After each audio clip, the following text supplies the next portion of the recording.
So आज चाहिँ हामीसँग सन्तोष सर हुनुहुन्छ, सन्तोष आचार्य,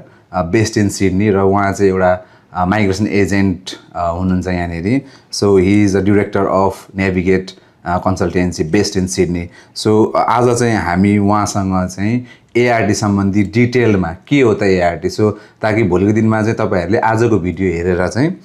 एआरटीको सम्पूर्ण प्रोसेसहरू, एआरटी भनेको के हो, एआरटी को कसरी तयारी गर्ने, एआरटी खर्च कति लाग्छ, कस्तो केसमा एआरटी लड्ने भन्ने सम्पूर्ण हामी चाहिँ आजको भिडियोमा चाहिँ कुरा गर्न ट्राई गर्छौँ। So let's start. Santosh sir, welcome तपाईँलाई आजको हाम्रो कुराकानीमा। धन्यवाद। सो एकैचोटि डाइरेक्टली हामी चाहिँ एआरटीमा जानुभन्दा अगाडि होइन अलिकति सन्तोष सरको journey as a migration agent चाहिँ होइन, I think you are into Australia for last 6-7 years जति नै भयो, अलमोस्ट 10-11 वर्ष होइन, अडिकेड होइन।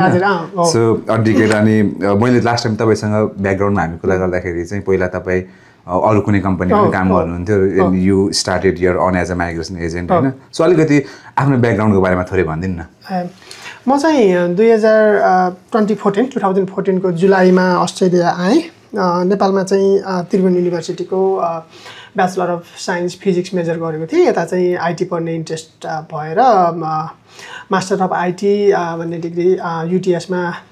2014 देखि 16सम्म आइटी डिग्री पढियो। त्यति बेला गर्ने काम त्यही हस्पिटालिटी, अब यस्तै इन्डस्ट्रीहरूमा जहाँ जहाँ जे जस्तो काम पाइन्छ, जता जता सजिलो हुन्छ त्यसरी नै स्टुडेन्ट लाइफमा त्यसरी नै गरियो। स्ट्रगल थियो एकदम। अब यस्तो थियो स्ट्रगल, अब त्यसलाई अब कसैले शब्द चयन फरक हुनसक्छ। रस चाहिँ थियो, एउटा स्ट्रेस, दुःख चाहिँ भन्दिनँ मैले, तर एउटा रस थियो। तर त्यति बेला चाहिँ के पनि थियो भने जुन तपाईँकोमा केही गर्न आएको हो, अब केही गर्न आइसकेपछि चाहिँ उटुटी थियो होइन। अनि गएर थकान पनि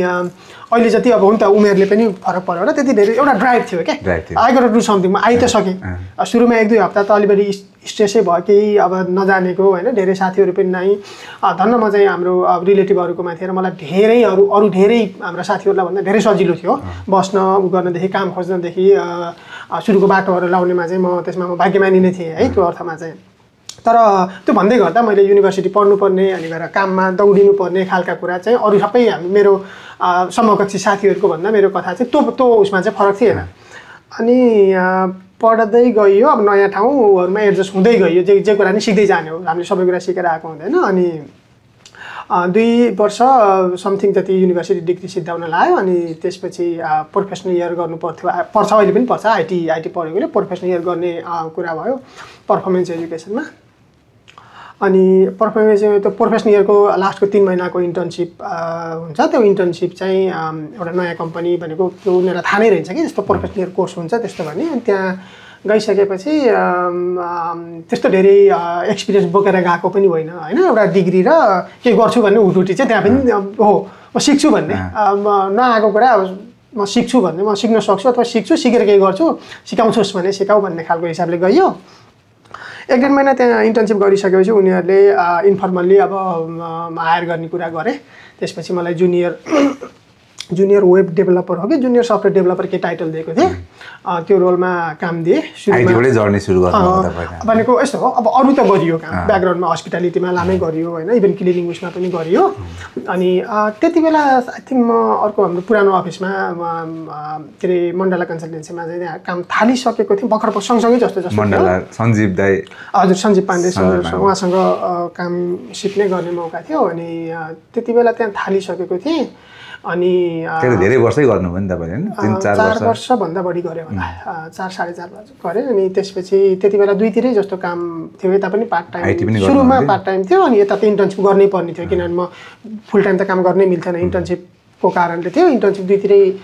भयो। अनि पछि 1-1.5 वर्ष त्यो कम्पनीमा म उता पनि गरेँ पार्ट टाइम, घरबाट वर्क फ्रम होम चाहिँ कोभिडभन्दा अगाडि चाहिँ म इन्टर्नसिप सकिसकेपछि के गर्ने भन्ने अझै पनि फुल टाइम अफरको जस्तो थियो होइन। अब चाहिँ के गर्ने भन्ने अलिकति मलाई 1-2 महिना चाहिँ डिसिजन लिन उ भयो। अनि त्यसपछि म त्यो आइटी कम्पनीमा इभेन्चुअली नगरेरै माइग्रेसनतिर अलि बढी म रमाएको हो कि जस्तो लाग्यो। काम सिक्दै जाँदा गर्दै जाँदा मेरो ऊ चाहिँ यता बढी हो कि यता मण्डला लयर्समा, त्यति बेला मण्डला कन्सल्टेन्सी, अहिले चाहिँ मण्डला लिगल छ। हजुर, त्यति बेला त्यहाँ गरिसक्दा चाहिँ म यो पेसाप्रति अझै बढी म राम्रो गर्ने हो कि अथवा मलाई पेसा अझै बढी सुइटेबल हो कि जस्तो लाग्यो। अनि त्यसपछि उता उनीहरूले फुल टाइम जब अफर गरिसकेपछि के गर्छौ भन्दा म आइटी नगर्ने भन्ने उनीहरूलाई जानकारी गराइसकेपछि अनि चाहिँ उनीहरूले चाहिँ ल ठिकै छ नि त त्यो अब फुल टाइम गर्दैनौ भने तिमीले अब घरबाट तपाईँले जति काम हो त्यो घरबाट गर्नु मिल्ने काम घरबाट गर भने त्यो गरेँ मैले अर्को 1.5 वर्ष अनि इभेन्चुअली त्यो कम्पनी बेच्ने त्यो अनरहरू नि भयो म पछिसम्म थिएँ टिम ठुलो टिम 10-12 जनाको आइटीको टिमबाट गर्दै गर्दै आएको थियो कि सरकारले पोलिसीहरू चेन्ज गरेर त्यो कोर्सहरू आइटी कम्पनीकै कस्तो थियो भने तिनीहरूले 3-4वटा वेबसाइट गर्थे यो धेरै भयो काट्नु है आफू अनि त्यसपछि चाहिँ त्यो 1000वटा कोर्स जति उनीहरूले मार्केटिङ गर्थे युनिभर्सिटीहरूको अनि त्यो चाहिँ गभर्नमेन्ट सब्सिडाइज टेपको युनिभर्सिटीको कोर्सहरू थियो त गभर्नमेन्ट सब्सिडी चाहिँ अब एभ्री इयर बजेटमा कोहीमा बढाउँछ कोहीमा घटाउँछ एक्चुअली चाहिँ के भइदियो भने सर्लकै 3-4-500 कोर्सको सब्सिडी घट्यो त्यो घटिसकेपछि त्यसले दिने लिड र तिनीहरूको बिजनेसै अब 1200 कोर्सबाट 300 कोर्समा झऱ्यो कि त्यो कारणले पनि त्यो जति राम्रो चलिरहेको थियो बिस्तारै घट्यो अनि टिमहरू पनि गर्दै गर्दै गयो म त पछिसम्म थिएँ लास्टमा 3-4 हुन् तक अनि त्यसपछि चाहिँ त्यो ओनरले नै बिजनेस बेच्ने त्यो कम्पनी के भयो मैले त्यो चाहिँ छोडेँ अनि यता फुल टाइम काम गरिरहेको थिएँ काम गर्दै गर्दै जाँदा 3-4 वर्ष काम गरिसक्दा चाहिँ होइन अब एज अ लाइसेन्स्ड आफैले पनि अब उहाँको सरको अन्डरमा सरलाई सरलाई एसिस्ट गर्ने पर्पसमा गर्थेँ कि पछि बिस्तारै मलाई अब माइग्रेसन ल नै पढ्नुपर्छ भन्ने लाग्यो अनि 20मा पढ्न थालेँ क्या र 20मा migration law graduate diploma migration law and practice युटिएसबाटै पढेँ त्यसपछि 21मा 1 वर्षको कोर्स भयो कि 1 वर्षको कोर्स सिधाएर अनि त्यो क्यापस्टोन इक्जाम यताउति रजिस्ट्रेसन गर्दाखेरि 21मा रजिस्ट्रेसन एप्लाई गरेको 22मा जनवरी फेब्रुअरीतिर कहिले आयो त्यो कोर्समा अनि त्यसपछि चाहिँ म आफै इन्डिपेन्डेन्टली माइग्रेसन एजेन्ट गरेको पनि 4th इयर भन्न मिल्छ अहिले 4th इयर हजुर अनि त्यहाँदेखि आफ्नै नेभिगेट कन्सल्टेन्सी खोल्नुभयो हो जुन 2022 मा म अनि त्यहाँदेखि चाहिँ आफै इन्डिपेन्डेन्टली काम गरिरहेको छु आज चाहिँ मैले हाम्रो कुराकानीको लागि यहाँ लिस्ट अफ क्वेसन्सहरू के नछुटोस् भनेर राखेँ हैन एकदमै किनभने धेरै तपाईको अब स्टुडेन्ट भिजा होस् अथवा स्पोन्सर्ड भिजाहरू होस् अथवा कुनै पनि भिजाहरू होस् हैन आफ्टर रिफ्युजल चाहिँ धेरैको मुखमा चाहिँ अहिले एआरटी जुन त्यही भनिन्छ नि त हैन पहिला एएटी भनिन्थ्यो क्यारे यसमा सो एकचोटि तपाईले हाम्रो यो अहिलेको डिस्कसनमा चाहिँ हैन एडमिनिस्ट्रेटिभ यो एआरटी भनेको चाहिँ खास के हो हैन एआरटीलाई चाहिँ एआरटीमा चाहिँ कस्तो खालको केसहरू लिएर जानुपर्ने माइग्रेसनको लागि मात्रै हो कि हैन सो अनि पहिला फेरि एएटी पनि थियो नि त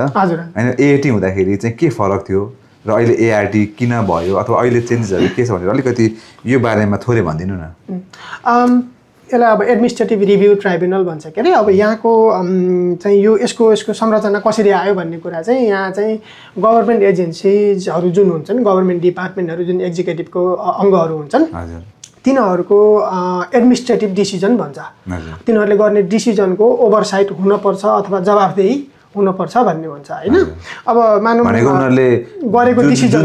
हुन्छ त्यो चाहिँ मान्नै पर्छ भन्ने होइन अथवा कसरी भयो भन्ने हो कि त्यसलाई च्यालेन्ज गर्ने सिस्टम च्यालेन्ज त अल्टिमेटली कोर्टमा जाने कुराहरू त एउटा यहाँको कानुनले बनाएका कुराहरू भए जे कुरा धेरै कुराहरू चाहिँ अन्तिम हो भनेको न्यायालय नै हुन्छ त्यहाँ जाने कुरा हुन्छ तर अब एडमिनिस्ट्रेटिभ जस्तो डिपार्टमेन्ट अफ होम अफेयर्स होला सेन्ट्रलिङ होला अब त्यो भेटरन अफेयर्सको होला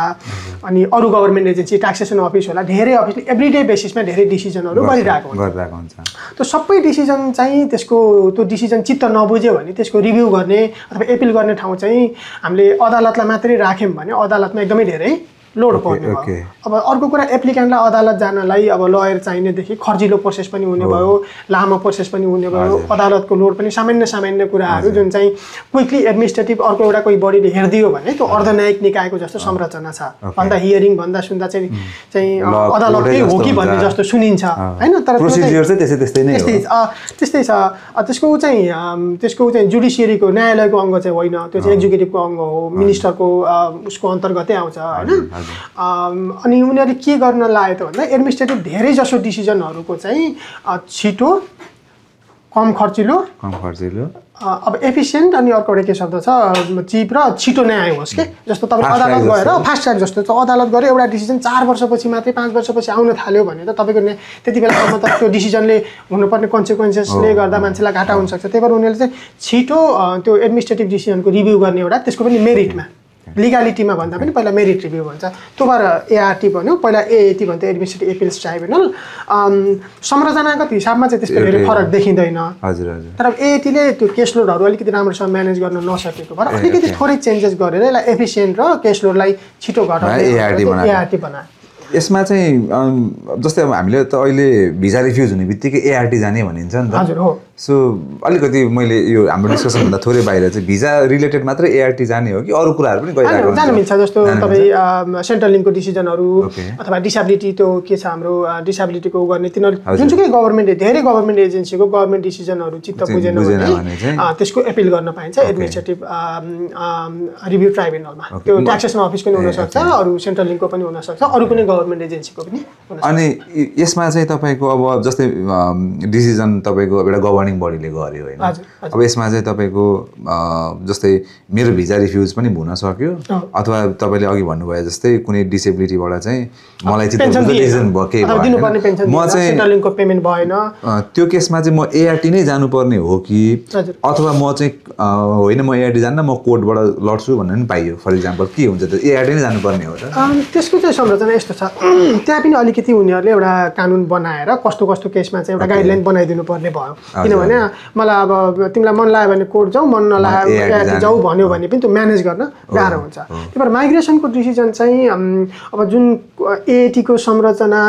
जुन छ नि एएटीको रुलभित्र नअटाउने खालको ब्लन्डर छ भने कहिलेकाहीँ डिपार्टमेन्टसँग रिभ्यू गर्न भन्न सक्ने एकदम क्लियर ब्लन्डर गरेको छ भने कहिलेकाहीँ डिपार्टमेन्टले आफैले पनि आफ्नो डिसिजनलाई चाहिँ भ्याकेट गरेर नयाँ डिसिजन गरेको पनि हुन्छ। अब नत्र भने चाहिँ तपाईँ एएटी जानु भएन भने सिधै कोर्ट जान नमिल्ने केसहरू पनि हुन्छ होइन।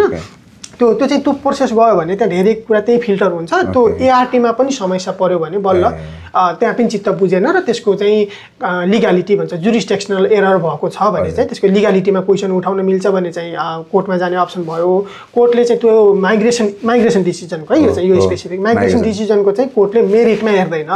तपाईँ यतिको राम्रो प्रोफाइल भएको मान्छेले स्टुडेन्ट भिजा पाउनुपर्छ भन्ने आर्गुमेन्ट हामीले कोर्टमा गर्नु मिल्दैन। हुन त यो अब लिगल एडभाइस हो भने मैले यहाँभन्दा धेरै बोल्न त मिल्दैन, म लयर होइन। तर जनरल नलेजमा चाहिँ तपाईँले कोर्टमा जाँदा चाहिँ त्यो एएटीले गरेको डिसिजन चाहिँ कानुनी रूपमा कहाँनिर गलत छ भने यो कुरा गलत छ, यो कारणले एएटीको डिसिजन सही छैन भन्ने गरिहाल्यो। यानि जेनरली माइग्रेसनको प्रोसेस चाहिँ तपाईँ डिपार्टमेन्ट अफ होम अफिसबाट भिजा रिफ्युज क्यान्सलेसन अथवा चाहिँ इमिग्रेसन एसेसिङ अथोरिटी भन्ने छ आइए भन्ने तिनीहरूको डिसिजन पनि एआरटीले उ गर्छ। जेनरली चाहिँ एआरटीकै प्रोसेसबाट जानुपर्ने हुन्छ, अदरवाइज चाहिँ कोर्टमा त्यो अपिल गर्न नपाउने गरी उनीहरूले त्यो गर्दा पनि हुन्छ। अनि यो प्रोसेस गर्दाखेरि चाहिँ हामीलाई धेरै यहाँनिर अथवा यहाँनिर कुराहरू गर्दै जाँदाखेरि चाहिँ जसको भिजा रिफ्युजल भएको चाहिँ बेसिकली भनौँ न आजको हाम्रो मेन मुद्दा आजको हाम्रो मेन मुद्दा चाहिँ होइन भिजा रिफ्युजलको बेसिसमा यो एआरटी लड्नको लागि चाहिँ हामीलाई माइग्रेसन एजेन्ट अथवा माइग्रेसन लयर नै चाहिने हो कि आफैले पनि तपाईँ, किनभने यहाँ त तपाईँको धेरै कुराहरू सरकारले अनलाइनमै सबै कुराहरू गर्छ, जस्तै आफैले भिजा हाल्न पनि पाइयो, आफैले नोमिनेसन सबै थोक आफैले गर्न पाइन्छ नि त। सो त्यो कुरा गर्दाखेरि चाहिँ यो एआरटी स्पेसली भिजा रिफ्युजलको केसमा चाहिँ यो एप्लिकेन्ट्सहरूले can somebody represent themself or they need to go to migration agent नै पक्रिनु पर्यो अथवा लयरै पक्रिनु पर्यो? एकदमै सक्छन्, एकदमै मिल्छ। आफूले त्यसको आफ्नो रिस्क त छ, आफ्नो ठाउँमा छ होइन, तर जसले म गर्छु नि त म किन चाहियो र मलाई थाहा छ नि त भन्ने खालको कोही अथवा जसले चाहिँ आफूलाई कन्फिडेन्स छ उहाँहरूले चाहिँ आफैले पनि गर्न सक्नुहुन्छ? होइन मिल्छ, एकदमै मिल्छ। माइग्रेसन एजेन्ट लयर हुनैपर्छ भन्ने छैन। अथवा लयर मजाले पाइयो सेल्फ रिप्रेजेन्टेसन गर्न पाइयो, मजाले पाइन्छ। तपाईँलाई त्यो सम्बन्धी सबै जानकारी छ, यो केसमा आफै गर्न सक्छु भन्ने लाग्छ भने चाहिँ मजाले आफै गर्न पाइन्छ। माइग्रेसन लयर एजेन्ट राख्नै पर्छ भन्ने कुरा भएन। माइग्रेसन एजेन्ट लयर राख्दाका फाइदाहरू पनि आफ्नै ठाउँमा छन्, किनभने अनि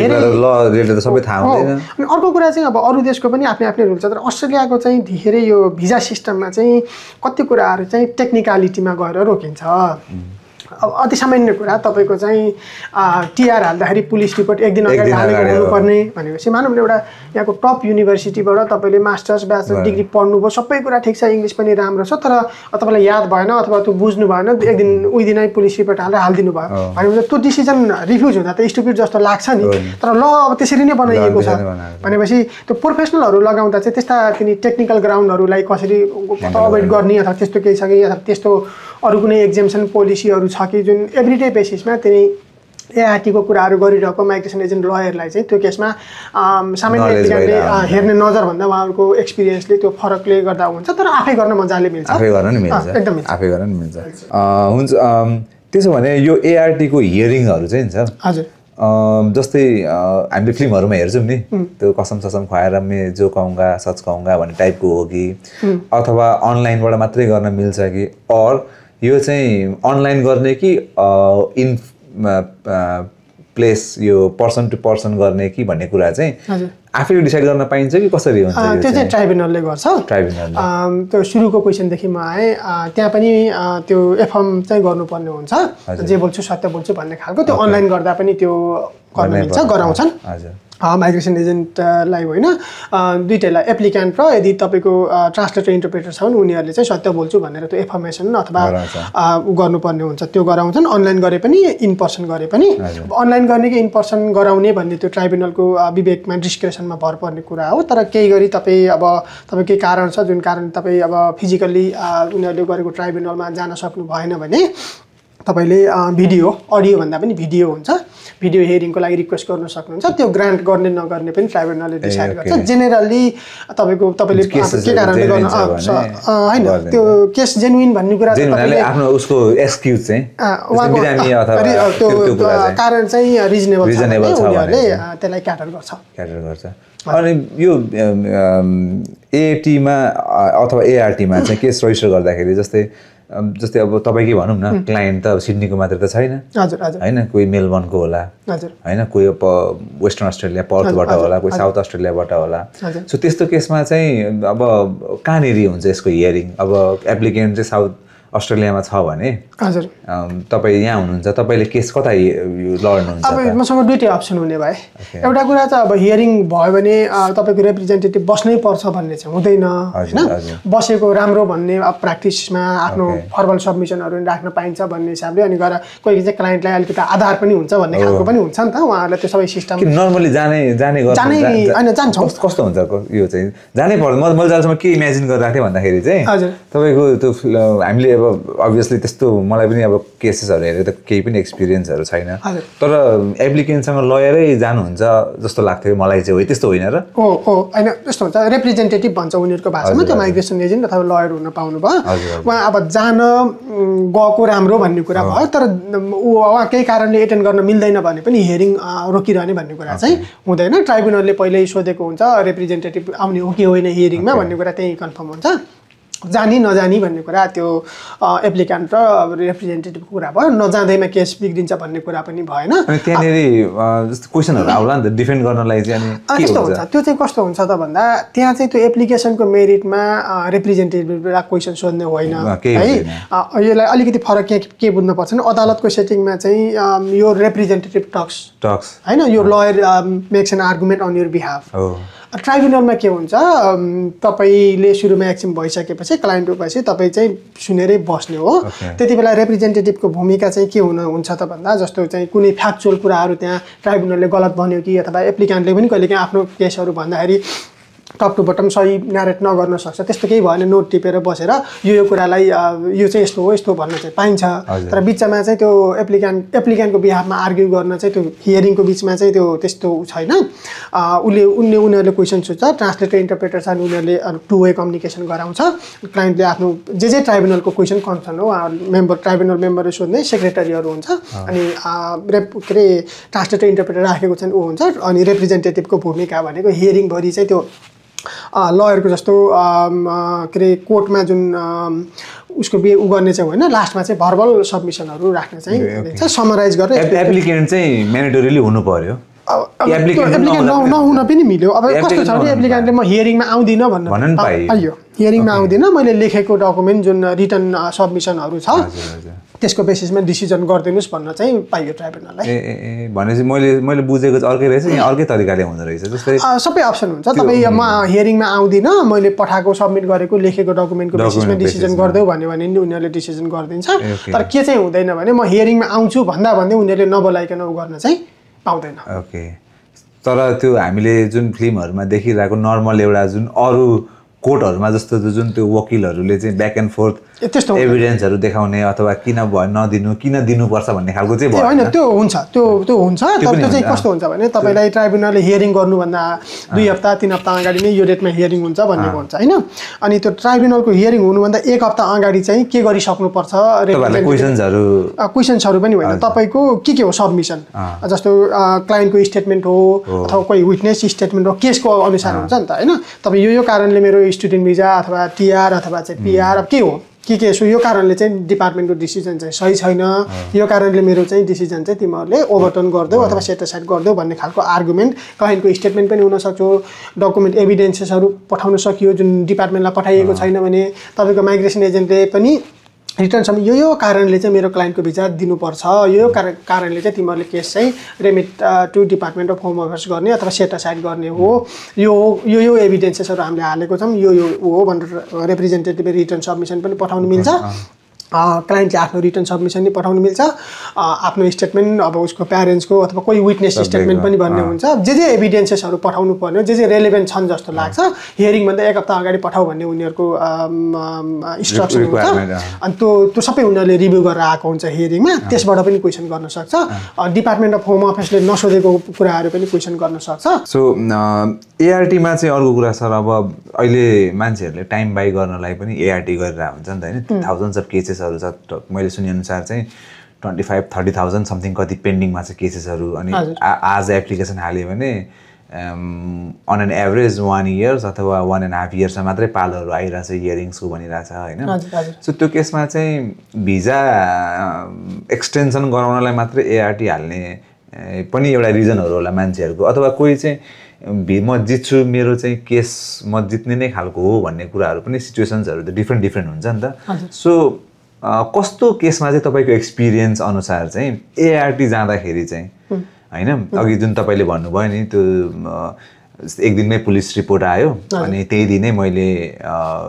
के रे टीआर हाल्ने त्यो एउटा केस भयो हैन त्यस्तै अरु अब तपाईको एक्सपिरियन्समा त डिफरेन्ट केसेसहरु तपाईले लडिसक्नु भएको छ कस्तो केसमा जाँदाखेरि चाहिँ तपाईलाई पनि फिल हुन्छ कि यो केस चाहिँ म जित्न सक्छु लड्न भन्ने कुराहरु त्यस्तो हुन्छ त्यस्तो केही त्यो त अब इन्डिभिजुअल एप्लिकेसन आफैमा युनिक हुन्छ हैन अब त्यही भएर यस्तै केस भन्नु भन्दा पनि कहिलेकाहीँ चाहिँ डिपार्टमेन्टले अब कहिलेकाहीँ त्यो गभर्नमेन्टको गाइडलाइन्स पनि होला हैन अभियसली एउटा भिजालाई टार्गेट गरेको जस्तो देखिने हैन केसहरु राम्रै हुँदा पनि त्यो ड्यू कन्सिडरेसन भन्छ नि हैन त्यो कुरालाई कन्सिडर किनभने धेरै जसो चाहिँ डिस्क्रिसनरी क्लज भएको भिजाहरु छ भिजिटरहरु भयो स्टुडेन्ट भयो 407 408 हरु जहाँ चाहिँ जेन्युइन टेम्पोररी इन्टेन्ट जिटीमा गरेको छ त्यसमा चाहिँ त्यो अनफेटर डिस्क्रिसन भन्छ त्यो चाहिँ कानुनी रूपमा चाहिँ केस अफिसरलाई त्यो के भन्ने अनलिमिटेड डिस्क्रिसन छ हैन त्यो उसको कस्तोलाई जिटी मान्ने कस्तो नमान्ने भन्ने त्यो चाहिँ प्योरली अब्जेक्टिभ कुरा भएन सब्जेक्टिभ कुरा भयो त्यहाँनेर चाहिँ बहस गर्न सकिने भयो टीआर को स्कोर यति हो यति होइन भन्ने कुरा कुनै चाहिँ अभियस उनीहरुले हेर्नुपर्ने डकुमेन्ट नहेरेको गरेको नि हुन्छ त्यस्तो केस जितिने भइहाल्यो अर्को चाहिँ यो सब्जेक्टिभ रिजनिङको जुन कुरा हुन्छ उले डिपार्टमेन्टले यो कुरालाई म जिटी मान्दैन भन्यो भने त्यहाँ काउन्टर आर्गुमेन्टहरु हुन सक्छन् तर त्यो हुँदै गर्दा अब अरु क्लाइन्टको अरु सर्कमस्टान्स उहाँको पढाइको प्रोग्रेस राम्रो छैन धेरै लामो समय भयो अस्ट्रेलिया बसिरहेको धेरैवटा कोर्स अनफिनिश्ड लाइक इन्कम्प्लिट कोर्सेसहरु छन् त्यस्तो भयो भने त्यो केस अब आफैमा यसो हेर्दाखेरि राम्रो जित्ने भयो अहिले त तपाईको हेरौँ न धेरै जना चाहिँ तपाईको भिजिटर भिजामा आएर यहाँनेरि टुरिस्ट भिजा के रे स्टुडेन्ट भिजा हाल्ने अनि म्याक्सिमम को चाहिँ अहिले हेर्यो भने त्यो जिटीमा नै फ्यालिदिरहेको हुन्छ क्या उनीहरुलाई हो त्यस्तो केसमा अब हैन अभियसली केस बाइ केस हुन्छ हैन अब र पनि मैले अलिकति केही त्यस्तो स्कोप छ कि मान्छेहरुलाई चाहिँ भने अब स्टुडेन्ट भिजा एप्लिकेन्टले किन माग्नु भयो भन्दा जुन कोर्स पढ्छु यो कोर्स पढ्छु यो कारणले पढ्छु सरी यो कोर्स पढेर मलाई मेरो देशमा अथवा मेरो करियरमा यसरी हेल्प हुन्छ भन्ने एउटा आर्गुमेन्ट गरेर स्टुडेन्ट भिजा हाल्नु भएको हुन्छ त्यो आर्गुमेन्ट डिपार्टमेन्टले एक्सेप्ट गर्यो भने भिजा दिन्छ एक्सेप्ट गरेन भने यो कारणले चाहिँ म विश्वस्त भइन कि तिमी विश्वास लागेन भन्ने हुन्छ अनि त्यसमा चाहिँ अब ट्राइब्युनल हालिसकेपछि त्यो ब्रिजिङ भिजामा उहाँहरूलाई स्टडी रेस्ट्रिक्सन हुँदैन जेनरली भिजिटर टु उता जाँदा त्यसरी चाहिँ उहाँले पढाइ कन्टिन्यू गरिराख्न पाउनु पर्यो भनेपछि जुन कोर्सहरु 1 वर्ष 1.5 वर्ष 2 वर्ष यस्तैका कोर्सहरु भए ट्राइब्युनलको प्रोसेसिङ टाइमले आधा भन्दा बढी समय त्यो कोर्सको खाइदिसकेको हुन्छ भनेपछि कोर्स पनि सिग्निफिकेन्ट पोर्सन कोर्स सिद्धिसकेको हुन्छ डिपार्टमेन्टले चाहिँ तिमी जेन्युइन स्टुडेन्ट होइनौ तिम्रो पढ्ने इन्टेन्सन छैन भन्ने खालको लाइन अफ आर्गुमेन्ट गरेको ठाउँमा उहाँले course significant person 50-60-70% course सिधाइदिएर tribunal जाँदा ल हेर त यसले डिपार्टमेन्टले चाहिँ पढ्दैनौ भनेको थियो मैले पढेर देखाएँ होइन अथवा मेरो अब 4 महिना मात्रै कोर्स बाँकी छ अब यसपछि मेरो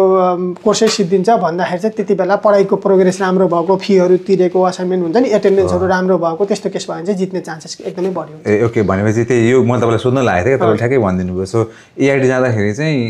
के गर्दाखेरि केस जित्न सकिन्छ अथवा आफ्नो चान्सेसहरू चाहिँ इन्क्रिज गर्न सकिन्छ भन्दाखेरि चाहिँ जुन जस्तै अहिले धेरै स्टुडेन्ट भिजा केसमा चाहिँ जुन भिजाको लागि स्टुडेन्ट भिजा हालेको कोर्सको लागि त्यो कोर्स चाहिँ पढिराख्नु पर्यो एटेन्डेन्सहरू राम्रो राख्नु ताकि भोलि एभिडेन्स पनि देखाउन सकियोस् कि एटेन्डेन्सको पर्सेन्टेज धेरै यस्तो केसमा चाहिँ धेरैवटा भनौँ न धेरै प्रपोर्सनमा चाहिँ यस्तो सिचुएसनमा चाहिँ केस जित्न सकिन्छ आफूले आफ्नो जे रेस्पोन्सिबिलिटी एज ए स्टुडेन्ट गर्नुपर्ने गरिराख्यो भने ओके सो भनेपछि पढ्नु पर्यो है गाइजहरू टाइममा जानु पर्यो टाइममा एसाइनमेन्ट गर्नु पर्यो ल हुन्छ ओके अर्को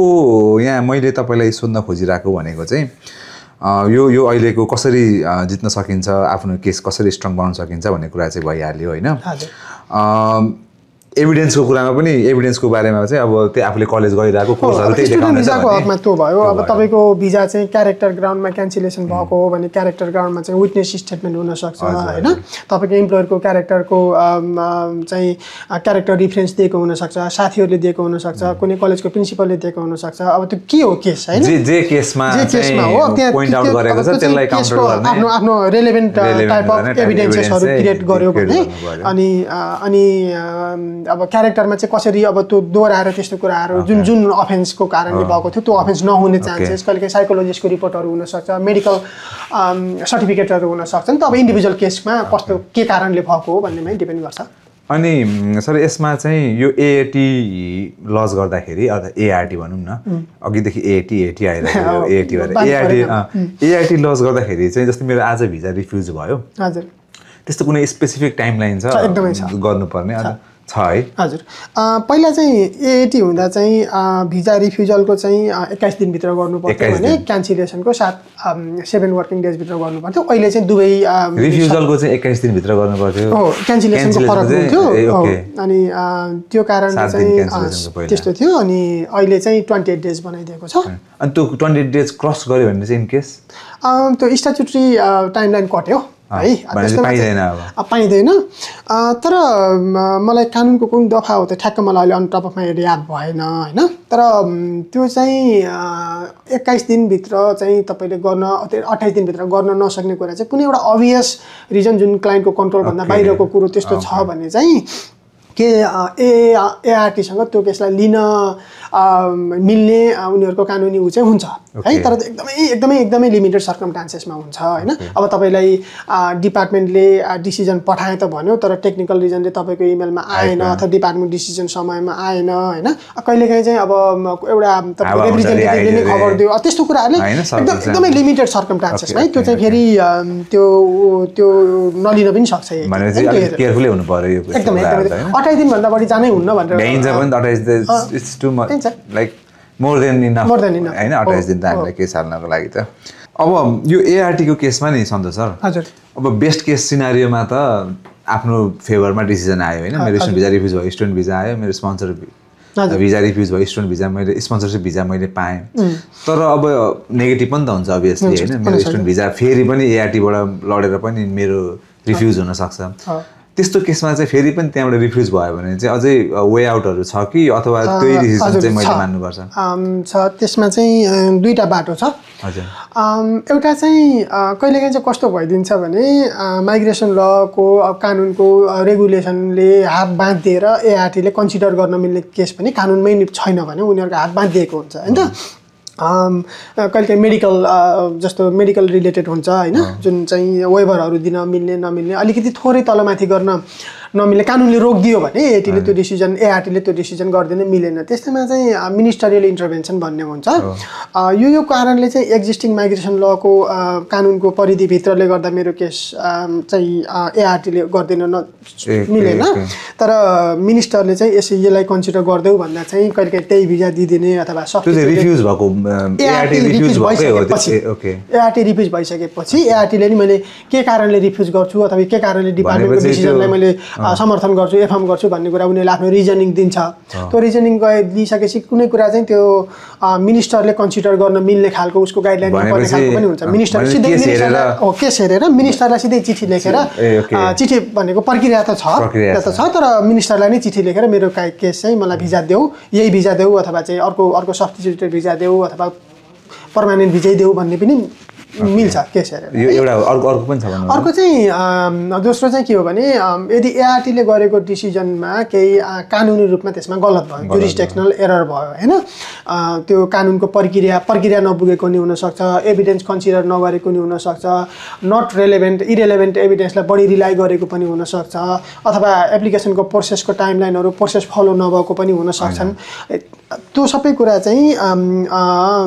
अदालतमा जान मिल्यो त्यति बेला चाहिँ माइग्रेसन एजेन्टहरु जान मिल्दैन लयर चाहिन्छ लयर इन्भल्भ अथवा सेल्फ रिप्रेजेन्टेटिभ गर्न पाइन्छ त्यहाँ पनि भनेपछि कि त कोर्टमा जानु पर्यो कि त मिनिस्ट्रियल इन्टरभेन्सनमा जानु पर्यो तर मिनिस्ट्रियल इन्टरभेन्सनमा जानको लागि चाहिँ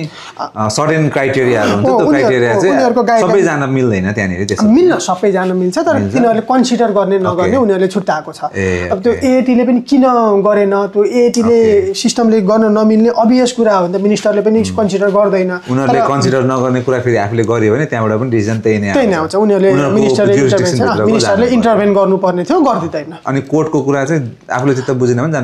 जान पाइयो तर कोर्ट जाँदा पनि मलाई यो कारणले चाहिँ एआरटी को डिसिजन चाहिँ गैर कानुनी छ भनेर गैर कानुनी भन्नु भन्दा नि कानुनलाई प्रक्रिया पुर्याएको छैन भनेर जानु पर्यो जस्तो दुईटा इन्टरभेन्सन जानु पर्यो हैन सो ओके सो हाम्रो कोर्टको कुरा त्यो भयो अर्को कुरा चाहिँ सर यो एआरटी जस्तै भनौँ न फर इक्जाम्पल स्टुडेन्ट भिजाको केसमा भनौँ न मेरो स्टुडेन्ट भिजा होस् अथवा टुरिस्ट भिजा होस् अथवा समथिङ एल्स भिजा होस् मेरो अब भिजा रिफ्युजल भयो हैन म ब्रिजिङ भिजामा थिएँ एउटा केही स्टुडेन्ट भिजा हालेको थिएँ मैले त्यो पनि ब्रिजिङ भिजामा हालेको थिएँ मैले समथिङ अनि मेरो एआरटी लड्नु पर्ने भयो मैले एआरटी लडेँ हैन त्यहाँ पछाडि मेरो ब्रिजिङ भिजा चाहिँ अटोमेटिकल्ली ग्रान्ट हुन्छ कि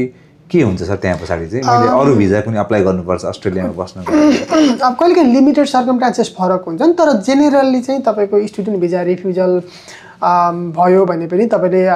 स्टुडेन्ट भिजा हाल्दै गर्दा तपाईले एउटा ब्रिजिङ भिजा आएको हुन्छ ए हुन सक्छ कहिलेकाहीँ अब सी पनि हुन सक्छ हैन टाइममा हालेको छैन भने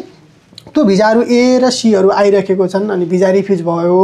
अनि तपाईले एआरटी हाल्नु भयो भने चाहिँ एआरटी हालिसकेर एआरटी ले फर्मल एक्नोलेजमेन्ट तपाईलाई केस नम्बर एसाइन गरेर एउटा एक्नोलेजमेन्ट पठाउँछ त्यो पठाउँदै गर्दा उनीहरुले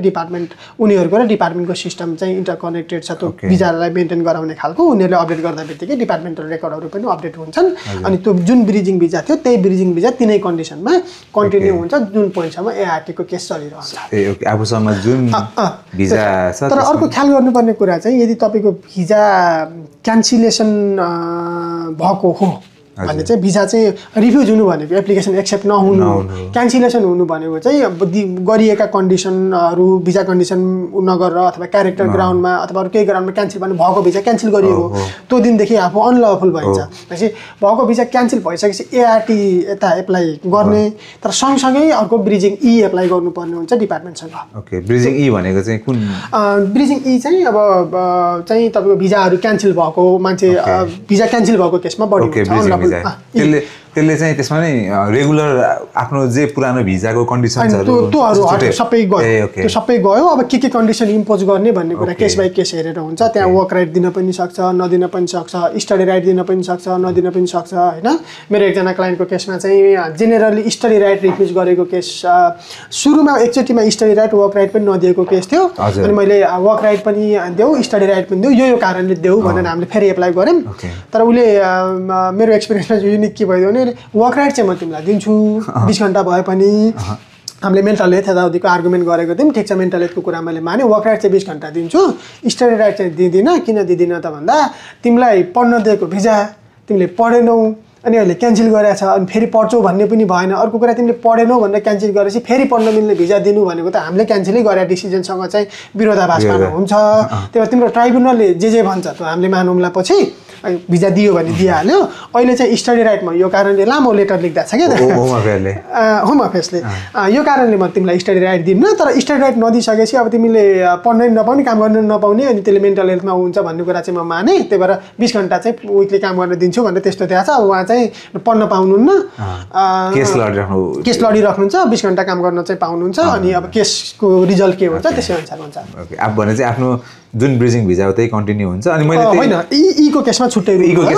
त्यो उता रिफ्युजलमा चाहिँ त्यो कन्टिन्यू हुन्छ मैले ठ्याक्कै अर्को कुरा सुनिरहेको कुरा तपाईँले ठ्याक्कै भनिदिनु भयो क्या यो अब भनौँ न कोही स्टुडेन्ट भिजा अप्लाई गरिरहेको छ अथवा टुरिस्ट भिजा एकै केसमा होइन त्यतिखेर त मैले मेरो वर्क राइट्सहरू त केही पनि हुँदैन नि त अनि म ब्रिजिङमा जान्छु अब स्टुडेन्ट भिजा आयो भने त मेरो रेगुलर जति लिमिटमा मैले पाउनुपर्ने काम गर्न पाइहाल्छु अथवा कुनै भिजा होस् अब तर म फेरि मेरो केस चाहिँ अब एआरटीमा गइदियो भने त मसँग त वर्क राइट हुँदैन त्यो वर्क राइट अघि तपाईँले जुन भन्नुभयो रिक्वेस्ट गरेर सबैलाई आउने हो कि कन्डिसन हेरेर आउँछ यो चाहिँ रिक्वेस्ट चाहिँ गर्न पाइयो अर्को ब्रिजिङ भिजा एप्लाई गरेर यो कन्डिसन हटाइदेऊ अथवा यसलाई यसको कन्डिसनमा हेरफेर गरिदेऊ भन्न चाहिँ पाइन्छ है हजुर त्यसको डिपार्टमेन्टल फीहरू केही लाग्दैन माइग्रेसन एजेन्ट लको फी लाग्ने कुरा त्यो अब उनीहरूले दिने नदिने त बेग्लै कुरा दिने नदिने कुरा भयो दिनु पर्यो भने के कारणले मलाई वर्क राइट दिने भन्ने आफ्नो आर्गुमेन्ट हुन्छ त्यो आर्गुमेन्ट हेरेर त्यस्तो केसहरू भयो भने दिन पनि दिन्छ तर अब कस्तो हुन्छ भने एकदम अभियस कुराहरू छ भने चाहिँ अब त्यो भिजिटरबाट स्टुडेन्ट नजाऊ भनेर इन्करेज गर्न खोजेको छ तर त्यस्तो मान्छेहरू सबैलाई वर्क राइट दिइराख्यो भने त एक किसिमले इन्सेन्टिभाइज गरे जस्तो पनि भयो त्यही भएर पोलिसीमा चाहिँ त्यस्तोमा चाहिँ जेनरली नदिने भन्ने खालको छ है एप्लाई गरेर नदिएको पनि हुन्छ अब कुनै केस अलिकति कम्पेलिङ कम्प्यासनेट रिजनहरू छ त्यस्तो केही छ भने चाहिँ त्यो कन्सिडर नगर्ने पनि होइन अनि ट्राभल राइट्सको कुरा चाहिँ के हुन्छ सर एआरटी केस लडिरहँदाखेरि ट्राभल राइटमा जहिले पनि हजुर ट्राभल फेसिलिटी भनेको ब्रिजिङ बी एप्लाई गर्नुपर्ने हुन्छ होइन तपाईँसँग ब्रिजिङ ए छ भने तपाईँले ब्रिजिङ बी एप्लाई गर्न पाउनुहुन्छ है तपाईँको केस एआरटीमा छ भने ब्रिजिङ बी एप्लाई गर्ने प्रक्रिया चाहिँ अलिकति फरक छ अब अनगोइङ एप्लिकेसन छ इमी एकाउन्टमै एप्लिकेसन फाइनलाइज भएको छैन भने तपाईँ त्यही गएर ब्रिजिङ बी हाल्नुहुन्छ हजुर त्यस्तो छैन र तपाईँको केस एआरटीमा छ नि एउटा वेब फर्म छ अनलाइन त जस्तो तपाईँ भिजा एप्लाई गर्नुभयो तपाईँ ब्रिजिङमा हुनुहुन्छ भिजा डिसिजन आएको छैन तपाईँलाई ट्राभल गर्नु पर्यो तपाईँलाई ब्रिजिङ बी चाहियो त्यस्तो केसमा तपाईँले जुन इमी एकाउन्टबाट आफ्नो भिजा हाल्नु भएको छ त्यही इमी एकाउन्टमा गएर ब्रिजिङमा गएर नगएको केसमा भयो एआरटी जाँदा तपाईँको एप्लिकेसन फाइनलाइज हुन्छ त्यहाँ तपाईँले त्यो एप्लिकेसनलाई चलाउन पासपोर्टहरू एड्रेस अपडेट गर्न बाहेक अरू खासै मिल्दैन ब्रिजिङहरू एप्लाई गर्न मिल्दैन त्यो नभइसकेपछि तपाईँले डिपार्टमेन्टले एउटा अर्को वेब फर्म बनाइदिएको छ त्यो वेब फर्मको थ्रु एप्लाई गर्नुपर्ने हुन्छ ट्राभल चाहिँ गर्न पाइन्छ ब्रिजिङ बी ग्रान्ट भयो भने ट्राभल गर्न पाइन्छ भनेपछि मान्छेहरू डराइराख्नु पर्दैन जस्तो एआरटी भएको केसमा म नेपाल जान्छु त्यस्तो त्यो एआरटी भएर नेपाल जान नपाउने अथवा चाहिँ स्टुडेन्ट भिजा भएको नेपाल जान नपाउने भन्ने होइन त्यसको लजिक चाहिँ के हो त भने तपाईँले आफूलाई दिएको जुनसुकै भिजा अथवा ब्रिजिङ भिजाको कन्डिसन मेन्टेन गर्नुभएको छ कि छैन ब्रिजिङ भिजामा नि कन्डिसनहरू हुन्छन् भिजामा नि कन्डिसनहरू हुन्छन् त्यो भिजा कन्डिसन तपाईँले ब्रिज गरिरहनु भएको छ भने बोर्डर फोर्ससँग त्यो तपाईँलाई त्यही तातै इन्टरभ्यूमै नोटिस सर्भ गरेर intention to consider cancellation serve गरेर तपाईँलाई आधी घन्टा 1 घन्टा चाहिँ तपाईँलाई बोल्ने अपर्च्युनिटी दिएर त्यही क्यान्सल गरेर त्यहीको त्यही गर्न पाउँछ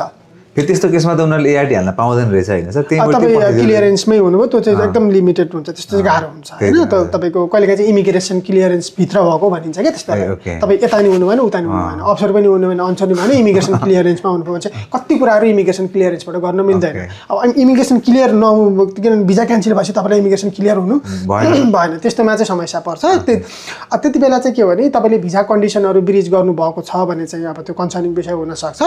नत्र जस्ट बिकज तपाईँको भिजा रिफ्युज भएको छ तपाईँको एआरटीमा छ त्यो हुँदैमा तपाईँलाई भेदभाव गर्ने भन्ने त्यस्तो हुँदैन म ढुक्कले मैले सबै कन्डिसन मैले मिट गरेको छु भने म नेपाल गएर अथवा मेरो काम सकेर म ट्राभल गर्दा मलाई यहाँ बोर्डर फोर्समा मैले केही डराउनु पर्दैन त्यो ब्रिजिङ भिजा देखाएर म इन्ट्री गर्न पाउँछु ओके यो मलाई चाहिँ धेरैजनालाई मलाई पनि आउँछ अब डर हैन तपाईलाई पनि मलाई धेरै क्वेशनहरु आउँछ यो विषयमा आइरहेको क्वेशन हो अब त्यसमा हामीले दिने एडभाइस भनेको के हो भने ट्राभल गर्दा पनि तपाईको आफ्नो अब्लिगेसन छन् बोर्डर फोर्सले भन्ने भन्दा नचाहिने कुराहरु नल्याउने हैन अथवा डिक्लेयर गरेर ल्याउने त्यस्तो कुरो गर्नुभयो तिनी कुरा गर्नुभयो पनि त भिजा क्यान्सल हुन्छ नि त तपाईको हुन सक्छ फाइन हुन सक्छ हैन अब प्रोहिबिटेड कुराहरु त्यो त तपाईको ब्रिजिङलाई पनि भयो सबैलाई भयो भनेपछि अब अरु भनेको त तपाईको भिजा कन्डिसन दिएको भिजालाई क्यान्सल अथवा दिएको ब्रिजिङ भिजालाई नि क्यान्सल गर्ने भन्ने कुरा चाहिँ त्यो कन्डिसनहरु मेन्टेन गरेको छैन भने ट्राभल राइट्सको कुरा त्यो भयो नि त हजुर यो अर्को चाहिँ सर यो अब एएटीमा भइरहेको केसेसहरू हुँदाखेरि एप्लिकेन्ट्सहरू भनौँ एआरटीमा एआरटीमा भइरहेको केसेसहरू हुँदाखेरि चाहिँ उनीहरू अर्को भिजा त्यो एप्लिकेन्ट्सले चाहिँ अरू कुनै भिजा हाल्न मिल्छ त जस्तै 482 भिजा जस्तै मेरो स्टुडेन्ट भिजामा छु म एआरटीमा छु अथवा म टुरिस्ट भिजामा आएर मैले स्टुडेन्ट भिजाकै एआरटीमा छु भनौँ न अनि त्यहाँ पछाडि चाहिँ म एउटा कुनै स्किल्ड मेरो छ मसँग सबै अस्ट्रेलियन रिक्वायरमेन्ट्सहरू म फुलफिल गर्छु मलाई चाहिँ अस्ट्रेलियाबाट कुनै बिजनेसले स्पोन्सर पनि गर्छ भने चाहिँ तर मेरो केस चाहिँ एआरटीमा छ है मैले बुझेँ त्यस्तो केसमा म 482 186 जान पाउँछु दुई थरी कुरा छ 482 186 त्यो दुइटै चाहिँ पाउनुहुन्न